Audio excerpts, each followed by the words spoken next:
প্রিয়জন হারানোর এমন আহাজারি গাজার নিত্যচিত্র। কেউ হারিয়েছেন বাবা মা, আবার বুকের প্রিয় সন্তান হারিয়ে কোনো বাবা মা শোকে নির্বাক।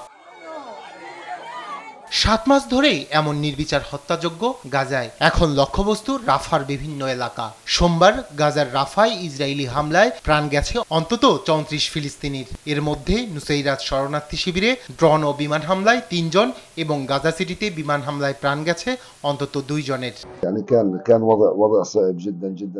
যখন বোমার আঘাতে বাড়ি ধসে পড়লো, আমি কিংকর্তব্যে বিমূঢ় হয়ে পড়লাম।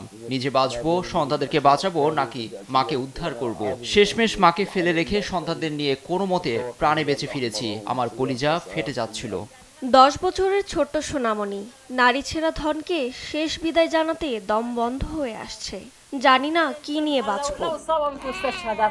গাজা জুড়ে যখন এমন ইসরায়েলি তাণ্ডব লীলা, তখন মিশর ও সৌদি আরবে চলছে অস্ত্রবিরতির আলোচনা। মিশরের কায়রোতে ইসরায়েলের সঙ্গে আলোচনায় ফিলিস্তিনি প্রতিনিধি দলের নেতৃত্বে আছেন হামাসের ডেপুটি প্রধান খলিল আল হাইয়া। জিসিসি সম্মেলনের সাইড লাইনে আরব নেতাদের সঙ্গে বৈঠক করেছেন মার্কিন পররাষ্ট্রমন্ত্রী অ্যান্টনি ব্লিংকেন। আর জিসিসি সম্মেলন থেকে গাজায় স্থায়ী যুদ্ধবিরতি ও দ্বিরাষ্ট্র সমাধানের দাবি জানান ইউরোপের নেতারা। ফিলিস্তিনিকে স্বীকৃতি দেবে ইউরোপীয় ইউনিয়ন। দ্বিরাষ্ট্রীয় সমাধান এগিয়ে নিতে হলে নির্দিষ্ট পক্ষের উপর ভরসা রাখলে হবে না। তাই মনে করি এই বিষয়ে বড় আশার আলো আরব ইউরোপীয় নেতৃত্ব।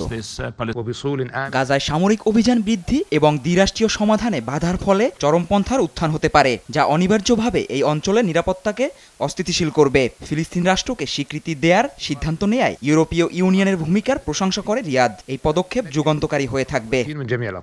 ইসরায়েলকে অস্ত্র দেওয়ায় জার্মানির বিরুদ্ধে হেগের আন্তর্জাতিক বিচার আদালতে মামলা করেছে নিকারাগুয়া। এ বিষয়ে স্থানীয় সময় মঙ্গলবার দুপুর 3টায় রায় ঘোষণা করে